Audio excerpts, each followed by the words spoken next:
နိုင်ငံတော်၏တိုင်ပင်ခံပုဂ္ဂိုလ်ဒေါ်အောင်ဆန်းစုကြည်မွေးနေ့အထိမ်းအမှတ်ဓမ္မပူဇာအထူးဓမ္မသဘင်အခမ်းအနား၌ဟောကြားအပ်သောအတ္တသမ္မပဏိတိတရားဒေသနာတော်ဗုဒ္ဓဘာသာဝင်သူတော်စင်တိုင်းဒီစကားလုံးကိုကြားဖို့ရမှာပါပါဠိစကားလုံးဖြစ်တယ်အတ္တသမ္မပဏိတိလို့စကားလုံး၃ရပ်ပေါင်းစပ်ထားတာအဓိပ္ပာယ်အဲ့ဒီအဓိပ္ပာယ်ဟာအလွန်ကျယ်ပြန့်ပြီးဘဝခရီးတစ်ခုလုံးအတွက်ရှေ့ဆောင်လမ်းပြမိရှုတဆောင်ကြီးတစ်ဖွဲ့လည်းဖြစ်တယ်ကိုဘဝ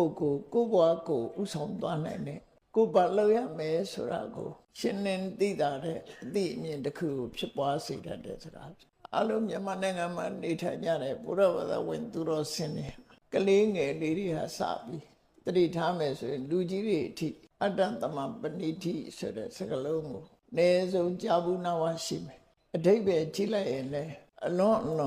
တန်မိုးရှိတဲ့အဓိပ္ပာယ်တစ်ခုကိုဖော်ဆောင်တာဖြစ်ပါဒါကြောင့်အတ္တဆိုတာဒီနေရာမှာမိမိကိုယ်လို့ဘာသာပြန်တယ်ကို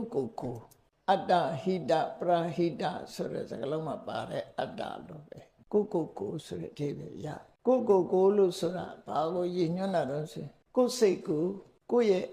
အပြောအဆိုပြုမှုတွေကိုကိုယ်ဘဝကိုလို့ဒီလိုအဓိပ္ပာယ်တွေအများကြီးရနိုင်တယ်ပေါ့နော်အတ္တဆိုတဲ့အဓိပ္ပာယ်က philosophy မှာသုံးတဲ့အတ္တကသာဝရတည်မြဲပြီးဘဝတစ်ခုကနေဘဝတစ်ခုကိုမပြတ်မစီးရောက်ရှိသွားတဲ့မြန်မာလူမျိုးတွေယုံကြည်တဲ့အသက်လက်ပြဝိညာဉ်ကောင်းဆိုတာမျိုးကိုရည်ညွှန်းတာမဟုတ်ဘူးဒီမှာအဲ့ဒါကိုရည်ညွှန်းတဲ့အတ္တဆိုတာလည်းရှိတယ်ဒီနေရာမှာတော့အတ္တဆိုတာမိမိကိုယ်ကိုရည်ညွှန်းလိုက်တာပြောကြတယ်ကိုကောင်းစားဖို့ကိုပညာတတ်ဖို့ကိုကြီးပွားဖို့ဆိုတဲ့ဥတည်ချက်တွေတချို့ကျတော့ကဲရဲ့ရှုပ်ချတဲ့အနေနဲ့အတ္တလွန်ကဲတယ်ဆိုတဲ့စကားကိုလည်းသုံးကြတယ်အတ္တဆိုတာကိုကျိုးရှာလွန်တယ်ကိုကြည်လွန်တယ်ဆိုတာကိုကဲရဲ့ရှုပ်ချတဲ့သဘောဒီနေရာမှာဆိုလိုတာကသဘာဝအားဖြင့်တခြားအရာတွေဖယ်ထားလိုက်ပြီးတော့ကိုယ်စိတ်ကိုယ်ဘဝကိုယ့်ရဲ့အခြေအနေကိုတမ္မာမှန်ကန်တဲ့လမ်းကြောင်းနဲ့အကောင်းဆုံးဖြစ်အဲ့ဒါ38ဖြတ်မင်္ဂလာထဲမှာတပါးဖြစ်ပါဝင်တယ်အဲ့ဒီတပါးဆိုတဲ့ထဲမှာလည်းပဲအလုံးကိုအရေးကြီးဆုံးလို့ပြောရမှာဖြစ်ပါလူတယောက်ဟာဘလောက်ကြီးပွားတိုးတက်အတ္တသမပဏိတိဆိုတာပျက်စီးသွားပြီဆိုရင်ဒီလူဟာဆုံးရှုံးနေတာသွားတာပဲဘလို့အခြေအနေတွေဘလောက်ပဲကောင်းဆိုပါစို့စီးပွားဥစ္စာတွေဘလောက်ပဲချမ်းသာကြီးပွားယာတုဂုံသိန်းတွေဘလောက်ပဲချီကိုပြုပြင်ထိမ့်သိမ့်ခြင်းကောင်းအောင်ပြုလုပ်ခြင်းဆိုတဲ့စွမ်းရည်တတိကြာဆင်းသွားပြီဆိုလို့ရှိရင်ဒီလူဟာပျက်စီးဆုံးရှုံးသွားတယ်ဒါကြောင့်မို့အလုံးကိုရေးကြည့်တယ်ထင်ရှားဆုံးဥပမာလေးတစ်ခုပြောအောင်ပမာတွေအလုံးသိတယ်မြတ်စွာဘုရားနဲ့ညီကိုဝမ်းကွဲတော်တယ်ရောက်ဖလဲတော်တယ်အဲ့တော့တစ်ဖက်ကကြည့်မယ်ဆိုရင်သူ့ရဲ့အမည်နာမကဒေဝဒတ္တနတ်ကပေးတဲ့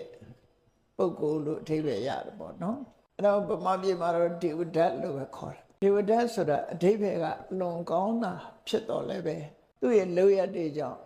နာမည်ဆိုးသွားတယ်ဒေဝဒတ်လို့ဖြစ်သွားနော်ဒေဝဒတ်ရဲ့အဓိပ္ပာယ်ကနတ်ပေးတဲ့သားလို့အဓိပ္ပာယ်ရတယ်နော်အဲ့တော့ကဲထားဒေဝဒတ္တရဲ့အခြေအနေကိုလေ့လာကြည့်လိုက်သူဟာအတိတ်ဘဝကကုသိုလ်ကောင်းမှုတွေရှိခဲ့လို့ဘယင်သားဖြစ်တယ်သူ့အဖေကသုဗ္ဗဗုဒ္ဓจิตတော်ရရဲ့အဖေသူတို့မောင်နှမအဲ့ဒါလို့အစင်းမြင့်နဲ့ဒေဝဒဟမှာအုပ်ချုပ်ရတဲ့သုဗ္ဗဗုဒ္ဓရဲ့သားဆိုတော့တာမန်ပုဂ္ဂိုလ်တယောက်တောင်မဟုတ်ဘူးသူဘယင်သားအခြေအနေကောင်းတယ်သုတ္တရဏမင်းကြီးရဲ့သားဖြစ်တဲ့သိတ္တထလို့ဘုရားဖြစ်မဲ့ပုဂ္ဂိုလ်နဲ့သုဗ္ဗဗုဒ္ဓဆိုတာတခြားသူမဟုတ်ဘူးကောရမဗုဒ္ဓရဲ့မဲတော်မာယာဒေဝီရဲ့မောင်အရင်ဖြစ်တယ်ပေါ့နော်ဆွေကြီးမျိုးကြီးလို့ပြောကြပါစို့မြတ်စွာဘုရားရဲ့မဲတော်နဲ့ဒေဝရရဲ့ခမည်းတော်တို့ကမောင်နှမအရင်အဲ့ဒါလို့အခြေအနေကောင်းကနေပြီးတော့သူဟာလူဖြစ်လာစီပါဥစ္စာဆိုလည်းပြောစရာမရှိဘူးဇာတုဂုံသိမြတ်ထေဝမှုဆိုလည်းပြောစရာမရှိဘူးအစပထမမှာသူဟာပုံမှန်အနေထားနဲ့မြတ်စွာဘုရားသာသနာကိုဝင်လာတယ်သမထကျင့်စဉ်ကိုကျင့်တယ်ဇံအပိနိနေရပြီးတော့အစွမ်းတကူချီမာတဲ့ပုဂ္ဂိုလ်တစ်ခုဖြစ်လာတယ်သူ့ရဲ့မေတော်က သုပ္ပဗုဒ္ဓဂေါဒီလို့ခေါ်တယ်ပေါ့နော်ရှင်သာရိပုတ္တရာကတောင်မှပဲရှင်ဒေဝဒစိတ်ဓာတ်မှန်ကန်နေတဲ့အချိန်တုန်းကသာသကြိုမြို့အတွင်းမှာဂုံတင်ပြီးတော့ပြောကြခဲ့တဲ့စကားရှိတယ်မဟေဒီကောဂေါဒီပုတ္တောမဟာနုဘဝောဂေါဒီပုတ္တောဂေါဒီဆိုတဲ့မိဖုရားရဲ့သားဖြစ်တဲ့အရှင်ဒေဝဒဟာအစွမ်းတကူကြီးပါပေတယ်အစွမ်းအာနုဘော်တွေကြီးပါပေတယ်လို့ချီးမွမ်းခံခဲ့ရတဲ့ပုဂ္ဂိုလ်တူပဲเนาะတာမန်ပုဂ္ဂိုလ်မဟုတ်ဘူး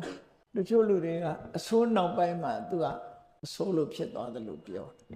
တကယ်ကတော့အကြီးချင်းအမတန်မှကောင်းတဲ့ပုဂ္ဂိုလ်တူဖြစ်ခဲ့တယ်အစွမ်းတကူကြီးမားပြီးတကူထက်မြက်သူအဖြစ်ခုံတင်ပြီးပြောကြားခံခဲ့ရတဲ့ရှင်ဒေဝဒဟာသူ့ရဲ့မှားယွင်းချွတ်ချော့သွားမှုကတော့ဘာလဲလို့ဆိုရင်ခုနအတ္တသမ္မာပဏိတိပုဂ္ဂိုလ်မှန်ကန်တဲ့လမ်းကြောင်းနဲ့ထိန်းကျောင်းနိုင်ခြင်းမရှိတာအပြစ်ပဲအဲ့လိုထိအောင်ခြေနေဆိုးသွားနိုင်တယ်ဆိုတာတတိထားဖို့လိုတယ်ပေါ့နော်အတ္တသမ္မာပဏိတိသူရရှိထားတဲ့အည်ချင်းတွေသူ့စိတ်ဓာတ်တွေသူ့ရဲ့ဂုဏ်သိက္ခာတွေထိန်းသိမ်းရမယ့်အစားနောက်ပိုင်းမှာဒါတွေကိုထိန်းကျောင်းနိုင်ခြင်းမရှိတော့သည့်အတွက်ကြောင့်အတ္တသမ္မာပဏိတိနောက်ဆုံးမှာဘဝအဆုံးသက်ကလည်းမကောင်းဘူးဘဝတစ်ခုအဆုံးကြောင့်အတ္တသမ္မာပဏိတိဟာအရေးကြီးဆုံးပဲကြောင်းကျိုးဆက်နွယ်နေတယ်လူတယောက်မှာ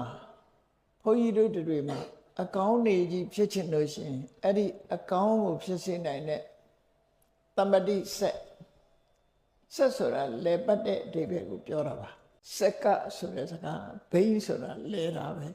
လဲတာဟာအကောင်းပြီးအကောင်းအကောင်းပြီးအကောင်းအကြောင်းကောင်းတယ်အကျိုးကောင်းတယ်အကြောင်းကောင်းတယ်အကျိုးကောင်းတယ်အဲ့ဒါလိုလဲပတ်နေဘူးလို့ပေါ့နော်အဆိုးမဝင်လာပဲနဲ့အကောင်းကြီးလဲပတ်ဖြစ်နေတာကိုဆက်လို့ခေါ်တယ်ပြည့်စုံအောင်မြင်ခြင်းရဲ့အကြောင်း၄မျိုးဘာလို့ဆိုရင်နံပါတ်1ကပฏิရူပဒေသဝါဒ